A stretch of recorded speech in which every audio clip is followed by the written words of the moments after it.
The three of them all got up to handle their individual tasks and Yulin went out to meet with Per, who had been waiting outside. The greatest level strategy meeting, as indicated, required the greatest level of secrecy and only allowed the greatest warriors to take part. That meant even Per, who was the Glow's younger brother and a famous warrior in the tribe, could not take part. That was why he was waiting outside. What did you decide to do? As Per urgently asked, Yulian responded. They said that the enemy's reinforcements are headed this way. I guess they were really thinking things were urgent. So are we retreating? Or are we fighting against them? We can't retreat from here because of the enemy's reinforcements. We need to at least take back the oasis we lost.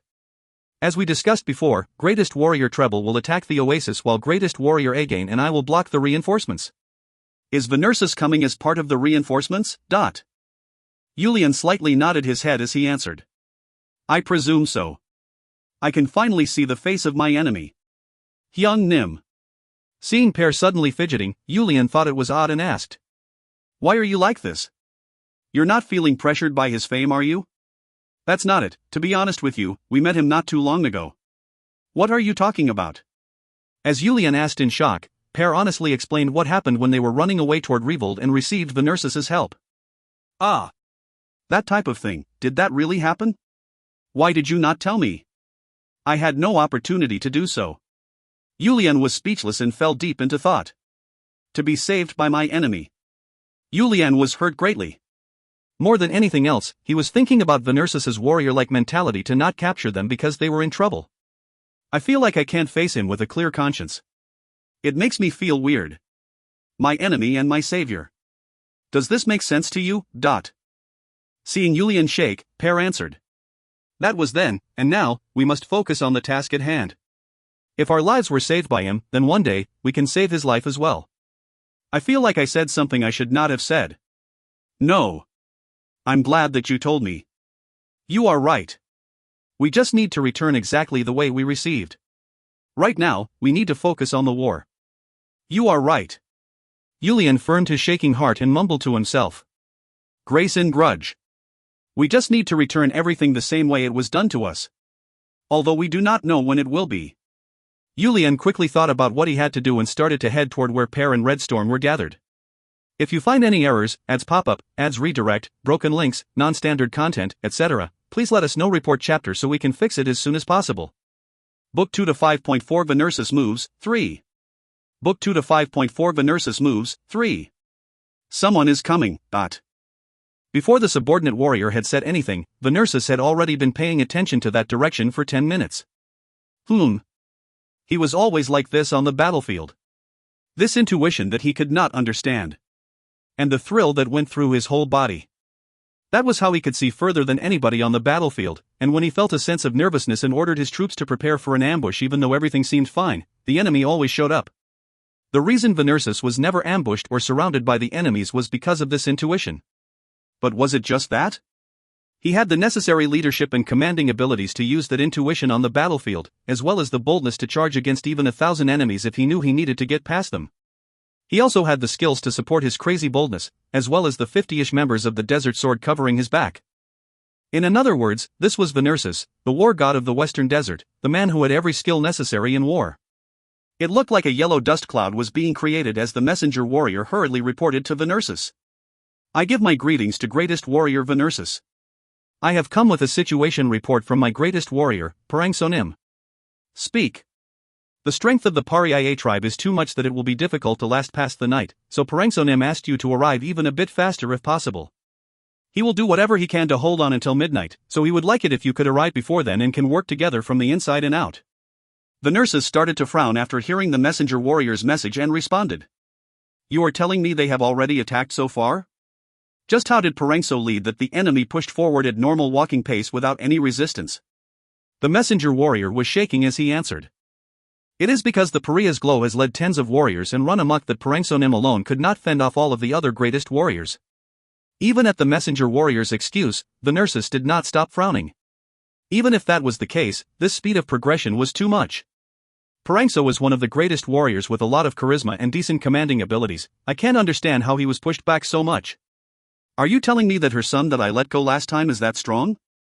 Venersus stopped moving for a moment to think. It is half a day's distance. Even if we push forward as fast as we can, we will still arrive late in the night. Plus, if we rush like that, the warriors and permas will be extremely fatigued. No matter how much he thought about it, the nurses thought it would not be possible to make it there by midnight and started to speak. Take this message to Parangso. No matter how much the enemy provokes him, only focus on defense, using the old moon's formation, have him refer to the new moon as well, and to hold on even if all of them are killed. If he can somehow last until dawn, I will save him. The messenger warrior wanted to say they could not last that long as much as he wanted to ask for water, but his mission was quickly delivering the messages between greatest warriors. He quickly started to return using the same path he took to get here. We will increase our movement speed a bit. The nurses commanded the troops as he started to slightly increase the speed of his perma first. Around the time 2 moons were up in the sky, Pariaye started their attack on the oasis. As planned, Yulian and Again led 10,000 warriors to the part of the desert they expected the Shwariai to come from. Once all 3 moons were up, Paria's warriors had set up on top of a large sand dune, waiting for the Shwariai's reinforcements to arrive. Although their morale was extremely high, the fact that the enemy was Venursus, and the burden that they had to do a night battle against such a person, made them all quiet and nervous. The warriors are nervous. Yulian had gone around to boost the warriors' confidence and patrol the area, and reported to Again what he saw. It is normal. Even the warriors know that nobody has fought head-to-head against Venursus in around 10 years. Is it the same for you, greatest warrior Again? At Yulian's question, Again lifted his sleeve and showed it to Yulian before answering. Look. I even have goosebumps from the thrilling nervousness. However, I am not afraid. It is because I am full of anticipation. This is different than the normally calm greatest warrior Again. For you to be this nervous before the battle even starts. It is experience. It is always the same experience, but this nervousness never goes away. I will finally put this damn nervousness to rest with the glow today. Yulian realized from Again's words that nervousness was a burden close enough to fear. We must make them have the same experience. We will make them feel exactly how we are feeling whenever they see our Pariaye. I feel a bit better hearing the glow's words. The nurses is also a human. He may have the strength that everyone in the desert knows about, but I am confident that I will not lose to anybody that is not my master. As my master mentioned, I did not learn a weak martial art. As Yulian smiled and spoke as if trying to release the knot in Again's heart a bit, Again also smiled back. I believe you. I never heard anything about how Venursus took down a sand dragon on his own. While the two of them shared a couple words and then called the lead warriors and Red Storm over to tell them a couple of things, they heard a loud cheer from the side of the oasis. He must have taken the oasis. Treble, this friend finished faster than I expected. It is a good sign. Of course. Thanks to that, the warriors here can feel less pressure. It was the moment Again was speaking. A crazily blowing murderous aura and pressure crashed into them from the front. Venursus. Yulian and Again looked at each other at the same time and urgently returned the lead warriors to their spots. I guess this is the beginning. Yulian nodded his head and kicked the perma to go do his part. Giddy up. The Red Storm warriors followed behind Yulian. Glow, be careful. Again shouted from behind him, and Yulian lifted one greatsword high in the air instead of responding. Leaving Paria's army behind them, Yulian and the Red Storm warriors stepped forward, and Venursus and his desert sword came out from the Shwariai side. The wind was blowing. Not a natural wind but a wind caused by the strength of their force as well as the passion of the warriors.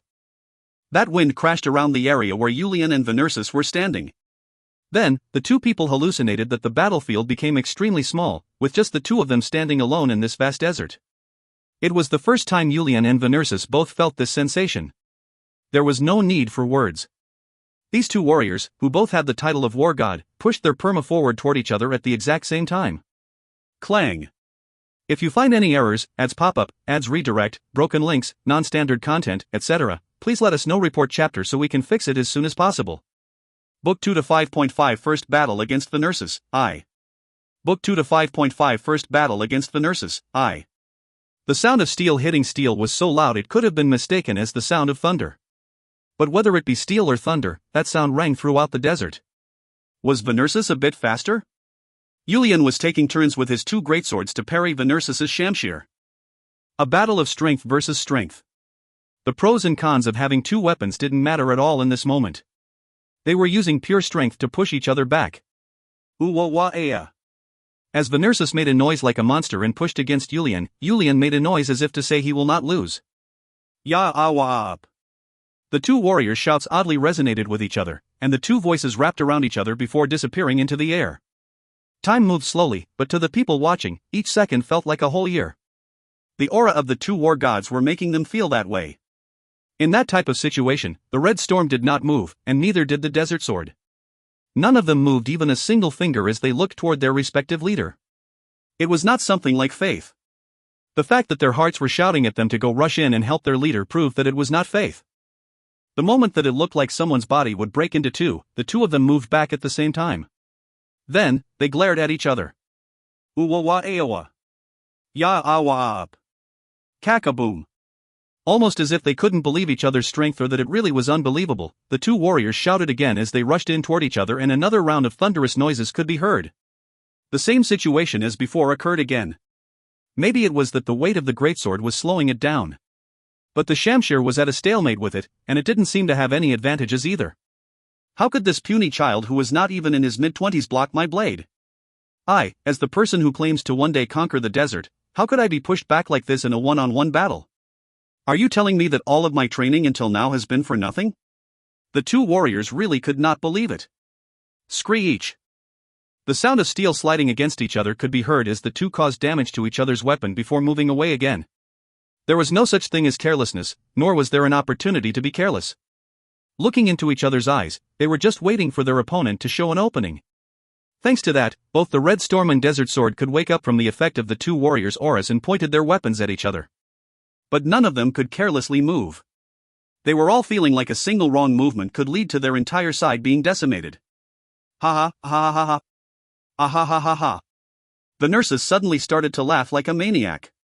Everybody was surprised at the nurses' unexpected action. I am surprised, Pariah's young blow. It is very surprising. You are the first person to ever block my Shamshir. I am almost more surprised, the nurses. But thank you for having that much ability. I have spent the last 10 years training with the goal of revenge. I'm glad that you have made all of my efforts worth it, bloodied hands, the hands that dirtied your own honor, the nurses. Yulian responded coldly. Yulian completely forgot about the fact that the nurses had saved him. The only thing on his mind was his mother, who died in front of his eyes. No, he thought hard to remember it. The nurses hesitated for a second at Yulian's words. It was the most regretful thing in his entire life. Breaking a truce just one day after making it, and even though it wasn't his decision, the fact that Myrez died was something he wanted to erase from his mind. It was almost like a curse. The nurses shook his head as if he didn't want to think about it and looked around him. Even though the entire battlefield could not be seen with his eyes, with a quick glance, the nurses was able to tell Pariah's formation as well as the number of warriors present. It was all clear in his mind. It was too scary of an ability to call it talent. You've prepared quite well. Has the oasis already fallen? Not only did the oasis fall, we will defeat you and the reinforcements before pushing forward to the next oasis. Ambition is great to have. However, the nurses lifted his Shamshir high into the air. The question is whether you have the commanding abilities to back that ambition. You'll have to just find out for yourself. Yulian did not want to lose and lifted his greatsword horizontally. All units, charge. The moment the nurses' shout rang loudly, the Shwerii warriors moved, and Again ordered Pariah's warriors to advance at the same time. Uwawa-ea. The Shwerii warriors shouted loudly as they charged toward Pariah's formation, and the Pariah warriors waited for a moment before the enemy arrived at a certain distance and pushed forward down the sand dune almost as if they were falling. If you want to beat me, try it. It seems like a waste for me to be tied down by you. Ah! The nurses moved past Yulian in an instant and rushed towards Pariah's formation. Yulian made a noise of shock before hesitating as to whether he should chase after Venersis or he should do the same and charge toward the Shwerei's warriors. The Glow's mission is to hold Venersis down. He remembered Again's words. Let's go! Yulian commanded the Red Storm before chasing after Venersis and the Desert Sword. A red storm started to crash over the desert again. Both sides were full of momentum and morale. Although these Shwerii warriors showed up as reinforcements, their commander was the undefeated Venersis, while Pariah had never lost on their way here. Plus, they could see for themselves that Venersis, this symbol of fear, could be held back by their glow. With both sides swinging their Shamshirs with all of their strengths like they were not going to let the other side live, many fountains of blood poured out throughout the battlefield. It was a terrible battle. Both sides were pushed and pushed back without giving an inch. Venursus managed to change the formation even while fighting against Julian, and he parried the greatsword before moving toward whichever direction he felt like was being pushed back. Although he was fighting fiercely against Julian, his movement was so natural it almost felt like magic, and it looked like Pariah's warriors made a large path for him wherever he arrived.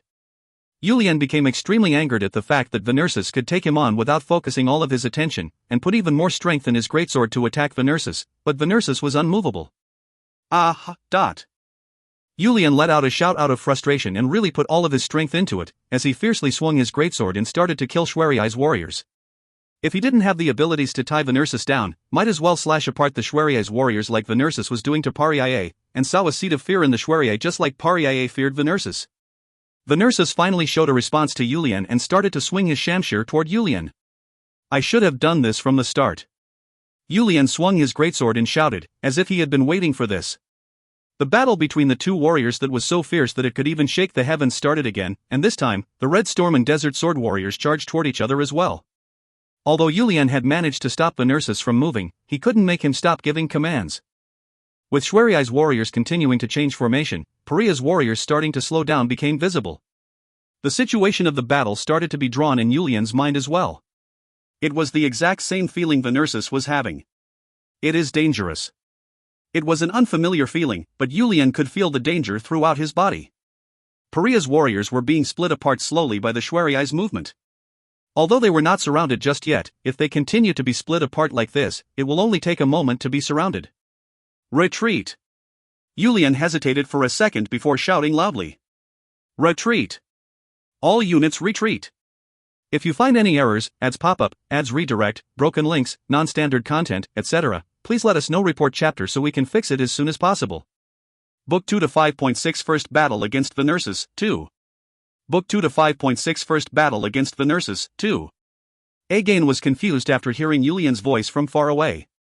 He was hectically moving the warriors around and it was difficult to respond to the Schweriai's movement, but he could still hold on.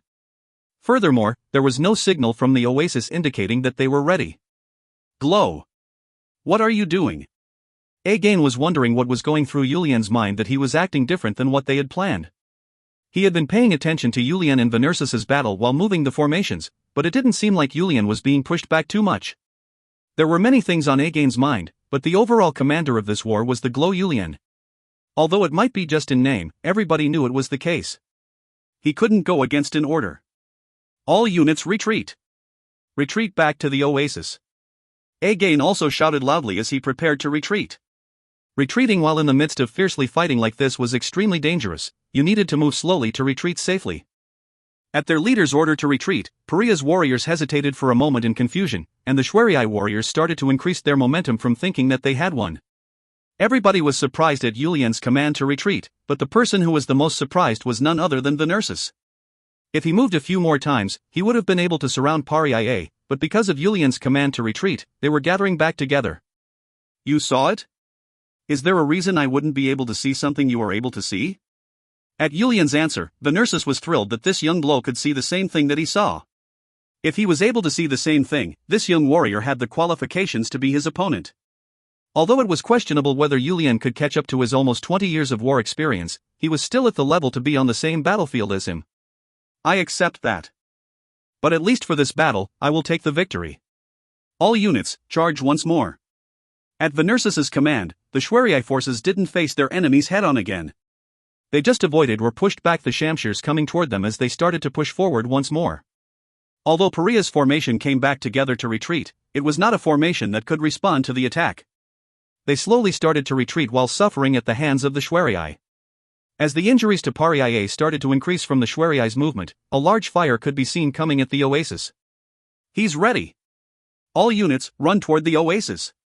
Do not think about anything else and just retreat. Julian and Again both continued to shout. Pariah's warriors did not even look back as they started to run toward the oasis. If the Schweriai chased them toward the oasis, even with Venursus in command, they were going to be defeated. Ah! Aok! Quack! Dot! As the chase started, the shouts of the Pariah warriors in the back started to come up from many locations. But Pariah's warriors didn't pay attention and focused on their order to run forward. All units, stop! As Venursus shouted loudly and raised his hand, the Schweriai warriors instantly stopped moving.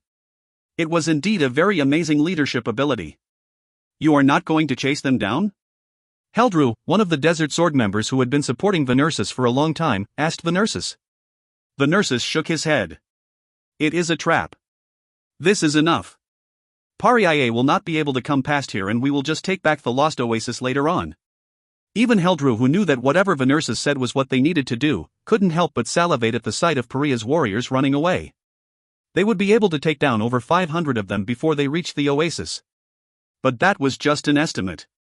As someone who followed Venursus's command to the letter, he started to move for all units to head back. Venursus stood there without moving and just stared deeply at the oasis. What would be waiting for us in there? Even he had that type of question, but since his intuition was informing him of danger, all he could do was stare. The little warrior from back then. And the young warrior who was hit by poison. You now appear in front of me as a powerful young blow. Fine. I will enjoy your challenge to my heart's content. Venursus mumbled to himself without taking his eyes off of the oasis. Why did you order a retreat?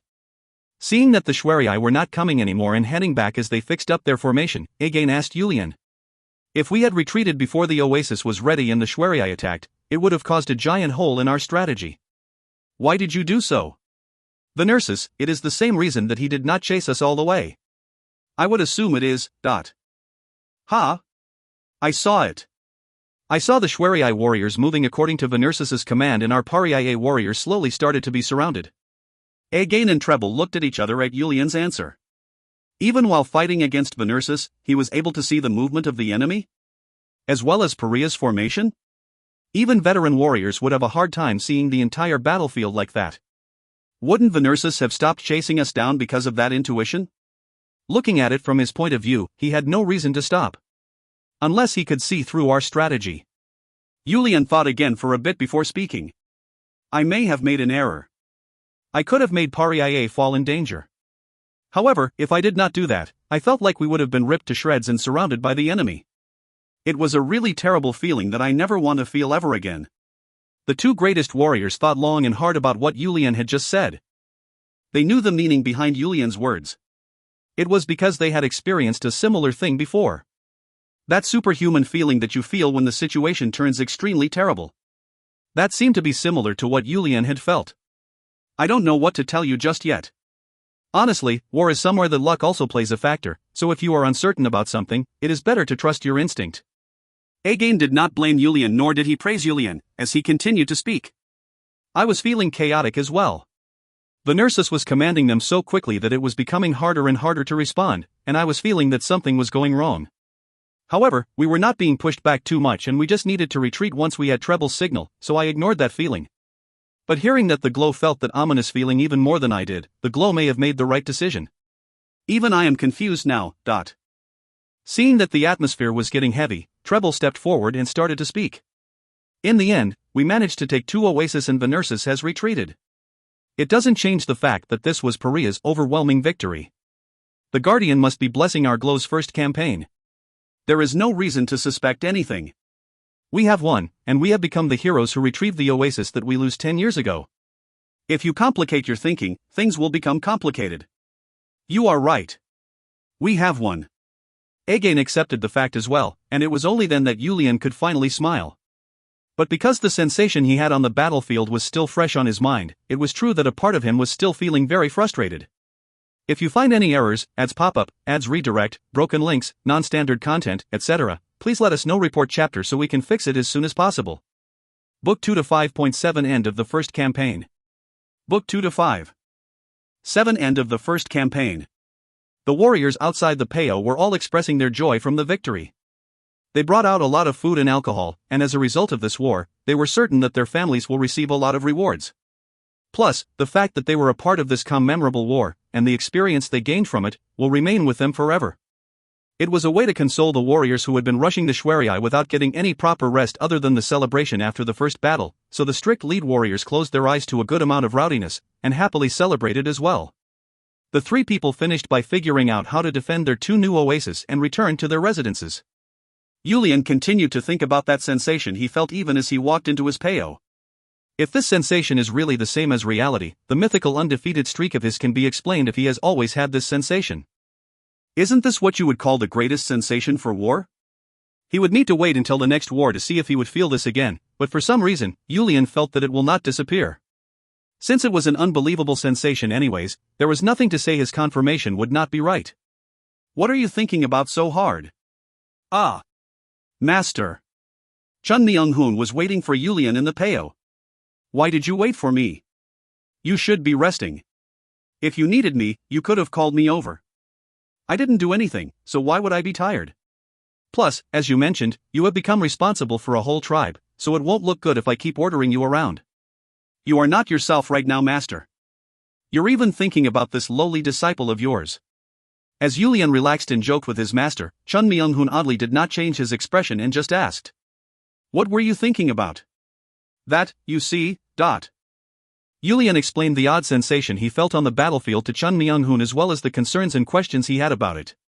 Chun Myung-hoon responded as if he was expecting Yulian to say that. It is as I expected. What did you say his name was? The warrior who fought on par with you. His name is Venersis. His title? The Bloodied Hands. He used to be called the War God of the Desert until I became a bit famous and it changed to the War God of the Western Desert. As Yulian politely answered, Chun Myung-hoon nodded his head as he responded. He plays beautifully. He was born with the mandate of heaven. He was also born under the heavenly slaughter star. Master, what does that mean? Chun Myung-hoon did not respond and just recalled the way Venersis moved against Yulian. The heavenly slaughter star. That cursed star. There wouldn't be anybody who knows more about a cursed fate than himself. Wasn't his Chun family the family that was born with that damned star's fate? The rage of his blood was barely able to be contained through the lives of many of the church elders and his own will, but that warrior named Venersis oddly received the mandate of heaven, so he seemed to have some superhuman abilities to control it. Very odd. Very odd indeed. Master, please explain it thoroughly to me. At Yulian's request, Chun Myung-hoon simply answered like this. Do not take him on by yourself again. At least until you have achieved the 7-finger level of my martial arts. What? Yulian was extremely shocked. After his master returned from his long trip, he asked him to show him just how hard he had been training before coming out on this campaign. When he had asked just how much he had learned, his master had raised 3 fingers as an answer. To have that master tell him not to take on Venersis until he had the strength of 7 fingers. That was unbelievable. Master, I am not just saying this, but today, I was on par with him. Although he looked a bit relaxed, so was I, didn't you see it too? At Yulian's retort, Chun Myung-hoon sternly shook his head. That is because he did not feel even an ounce of danger. If he felt threatened at all, you would have been killed. Although he could not believe it, he had to believe it. His master had a keener eye when it came to things like this. Most importantly, when you are fighting against him, I cannot help you. Even if your life is in danger. Chun Myung-hoon's next words were most definitely a shock to Yulian. It wasn't like he was planning on relying on his master, but it would be a lie to say there wasn't a sense of security in the corner of his mind. You must have met me because you also have the mandate of heaven, and because he was born with the mandate of heaven, he would have reached his current strength. Because of that, I can only be a spectator. It is because I am not a person from this world. Hearing shocking things in a row, Yulian's head was extremely confused. Not a person of this world? Then does that mean he flew in from outer space? Was his master not a human but a monster or perhaps even a ghost? All sorts of thoughts flew through Yulian's mind. This disciple thought he knew a decent amount about his master, but you just keep saying things I cannot understand. As Yulian calmed his mind and asked, Chun Myung-hoon started to speak with an understanding gaze. Didn't you ever have any doubts about whether your master was not from this world? You never questioned how I spoke a foreign language you had never heard of in this giant place or knew martial arts that you had never seen before? It was weird for sure. But that was it. Aren't you my master who has taught me a lot of things? If it wasn't for master, the me of today will not exist as well. I thought that it did not make sense either. But it is the truth. The reason I arrived at this place is because of the law of causality that humans cannot even fathom. It is the law of the world. It is not important to you right now, so we will stop talking about this here. Just don't forget your master's words. Do not face him on your own. I understand, master. Yulian was feeling discontent, but knew he needed to listen. All right. Now that Pariah is a bit more settled, you must further your martial arts. Only then can I leave in peace. You are planning on going somewhere again? I have not completely figured out the reason I arrived here.